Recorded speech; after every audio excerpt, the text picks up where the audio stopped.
नमस्कार। ये महाभारत कथा पूरी तरह से वेद व्यास महाभारत के ऊपर आधारित है। यदि आप इसका निरंतर श्रवण करते रहना चाहते हैं तो इस चैनल को सब्सक्राइब जरूर कर लें और आगे आने वाले सभी पॉडकास्ट के नोटिफिकेशन के लिए बेल आइकन को भी जरूर से प्रेस कर दें। अब हम सुनेंगे राजा युपरीचर के यज्ञ में एक आदि मुनियों का बृहस्पति से श्वेतद्वीप एवं भगवान की महिमा का वर्णन। भीष्म जी कहते हैं, युधिष्ठिर, बृहद, ब्रह्म और महत ये तीनों शब्द एक अर्थ के वाचक हैं।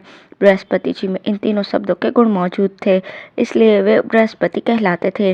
राजा उपरीचर उन्हीं के शिष्य हुए और उन्होंने उनसे चित्र शिखंडियों के बनाए हुए तंत्र शास्त्र का विधिवत अध्ययन किया। इसके बाद वे पृथ्वी का पालन करने लगे। एक बार राजा ने महान अश्वमेध यज्ञ का अनुष्ठान आरंभ किया। उसमें बृहस्पति जी होता हुए और प्रजापति के 3 पुत्र महर्षि एकदवित और त्रित तथा धनुष, रैभ्य, अर्वावशु, परावशु, मेघतिथि, तांड्य, शांति, वेदशिरा, शालिहोत्र के पिता कपिल, आदिकट, वैशंपायन के बड़े भाई तैत्तिरी, कण्व और देवहोत्र ये 16 ऋषि सदस्य बने। उस महायज्ञ में सब प्रकार की सामग्री एकत्र की गई थी। राजा उपरीचर पवित्र, उदार तथा निष्काम भाव से कर्म में प्रवृत्त हुए थे। जंगल में उत्पन्न हुए पदार्थों से ही उस यज्ञ में देवताओं के भाग कल्पित किए गए थे। उस समय पुराण पुरुष भगवान नारायण ने प्रसन्न होकर राजा को प्रत्यक्ष दर्शन दिया, किंतु दूसरा कोई उन्हें देख न सका। भगवान ने स्वयं अलक्षित रहकर अपने लिए अर्पित पुरोडाश को ग्रहण किया और उसे सूंघकर अपने अधीन कर लिया। इससे बृहस्पति को बड़ा क्रोध हुआ। वे राजा उपरीचर से बोले, राजन, मैंने जो भाग समर्पण किया है उसे देवता को मेरे सामने प्रत्यक्ष प्रकट होकर ग्रहण करना चाहिए। इस प्रकार छिपकर उठा लेना अच्छा नहीं है। युधिष्ठिर ने पूछा, पितामह, जब सभी देवताओं ने प्रत्यक्ष दर्शन देकर अपने अपने भाग ग्रहण किए तो भगवान विष्णु ने ऐसा क्यों नहीं किया? भीष्म जी कहते हैं, पुत्र, जब बृहस्पति जी क्रोध में भर गए तो राजा उपरीचर और उनके संपूर्ण सदस्य उन्हें प्रसन्न करने की चेष्टा करने लगे। वे शांत भाव से बोले, ब्राह्मण, आपको क्रोध नहीं करना चाहिए। आपने जिनको ये भाग अर्पण किया है वह भगवान कभी क्रोध नहीं करते। उन्हें हम लोग या आप स्वेच्छा से नहीं देख सकते। जिस पर वे कृपा करते हैं वही उनका दर्शन प्राप्त कर सकता है। इसके बाद एक अद्वित तथा चित्र शिखंडी राम वाले ऋषियों ने कहा, बृहस्पति, हम लोग ब्रह्मा जी के मानस पुत्र कहलाते हैं। एक बार आपने कल्याण की इच्छा से हम सब ने उत्तर दिशा की यात्रा की। वहां मेरु के उत्तर और क्षीर सागर के किनारे एक पवित्र स्थान है, जहां हम लोगों ने 1000 वर्षों तक काठ की भांति एक पैर से खड़े होकर एकाग्रचित्त से कठोर तपस्या की थी। हमारे मन में एकमात्र यही संकल्प था कि हमें सनातन देवता भगवान नारायण का दर्शन किसी तरह प्राप्त हो जाए। जब हमारा व्रत संपन्न हुआ और हम लोग अवभृत स्नान कर चुके, उस समय बड़े गंभीर स्वर में आकाशवाणी हुई, विप्रवरों, तुम लोगों ने प्रसन्नचित्त से भली भांति तप किया है। तुम भगवान के भक्त हो और ये जानना चाहते हो कि उन सर्वव्यापक परमात्मा का दर्शन कैसे हो। इसका उपाय सुनो। क्षीर समुद्र के उत्तर भाग में अत्यंत प्रकाशमान श्वेत द्वीप है। वहाँ भगवान नारायण का भजन करने वाले पुरुष रहते हैं, जो चंद्रमा के समान कांतिमान होते हैं। वे स्थूल इंद्रियों सहित निराकार और निश्चित होते हैं।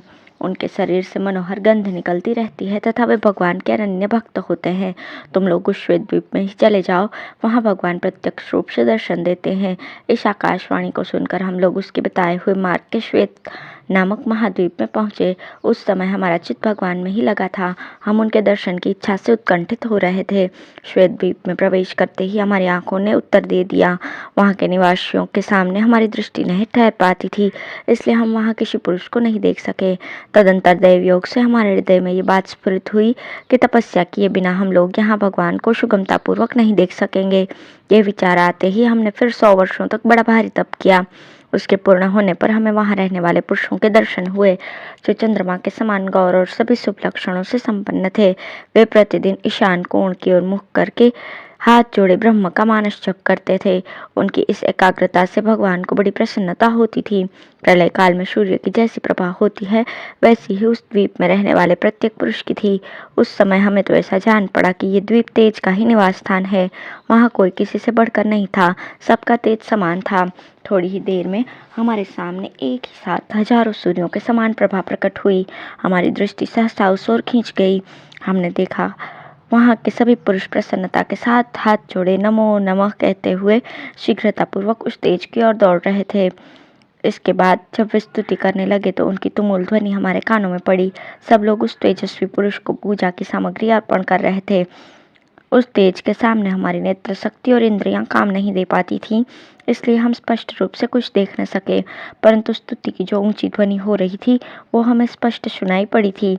सब लोग कह रहे थे, पुंडरीकाक्ष आपकी जय हो, विश्वभावन आपको प्रणाम हो, महापुरुषों के भी पूर्वज ऋषिकेश आपको नमस्कार है। इतने में ही पवित्र और सुगंधित वायु बहुत से दिव्य पुष्प और औषधियां ले आई, जिनसे वहां के अनन्य भक्तों ने बड़ी भक्ति के साथ उस तेजस्वी पुरुष की पूजा की। उनकी बातचीत से हमें विश्वास हो गया कि अवश्य ही यहाँ भगवान प्रकट हुए हैं, किंतु हम उनके दर्शन में सफल न हो सके। उस समय हमसे किसी शरीर रहित देवता ने कहा, मुनिवरों, तुम लोगों ने श्वेत द्वीपवासी इंद्रिय रहित पुरुषों का दर्शन किया है। इनका दर्शन भगवान के दर्शन के समान है। अब तुम लोग जहाँ से आए हो वहीं लौट जाओ। देर करने की आवश्यकता नहीं है। भगवान में अनन्य भक्ति हुए बिना किसी को उनका साक्षात दर्शन होना असंभव है। हाँ, बहुत समय तक उनकी भक्ति करते करते जब पूरी अनन्यता आ जाएगी तो तुम इच्छानुसार उनका दर्शन कर सकते हो। इस समय तुम्हें अभी बहुत बड़ा भारी काम करना है। इस सत्ययुग के बीतने पर जब वैवस्वत मनवंतर के त्रेता युग का आरंभ होगा, उस समय देवताओं की कार्य सिद्धि के लिए तुम उनकी सहायता करोगे।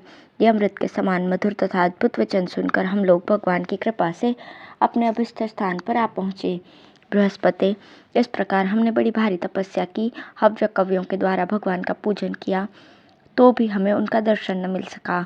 फिर तुम कैसे अपने को उनके दर्शन का अधिकारी मानते हो? भगवान नारायण सबसे महान देवता हैं। एकमात्र वे ही हव्य कव्य के भोक्ता और संसार की रचना करने वाले हैं। उनका आदि और अंत नहीं है। उन अव्यक्त परमेश्वर की देवता और दानव भी पूजा किया करते हैं। इस प्रकार एक अद्वित तथा त्रित आदि सदस्यों के समझाने पर उदार बुद्धि वाले बृहस्पति जी ने उस यज्ञ को समाप्त करके भगवान का पूजन किया। यज्ञ समाप्त होने पर राजा उपरिचर भी पूर्ववत अपनी प्रजा का पालन करने लगे। अब है नारद जी का अनेकों नामों के द्वारा भगवान की स्तुति करना। भीष्म जी कहते हैं, युधिष्ठिर, मैंने श्वेत द्वीप निवासी पुरुषों की स्थिति का वर्णन किया। अब देवर्षि नारद जी जिस प्रकार श्वेत द्वीप में गए उस प्रसंग को सुना रहा हूँ, ध्यान देकर सुनो। उस महान द्वीप में पहुंचकर देवर्षि नारद जी ने जब वहां के चंद्रमा के समान कांतिमान पुरुषों को देखा तो मस्तक झुकाकर प्रणाम किया और मन ही मन उनकी पूजा की। तत्पश्चात श्वेत द्वीपवासी पुरुषों ने नारद जी का सत्कार किया। फिर वे भगवान के दर्शन की इच्छा से उनका नाम का जाप करने लगे और कठोर नियमों का पालन करते हुए वहां रहने लगे।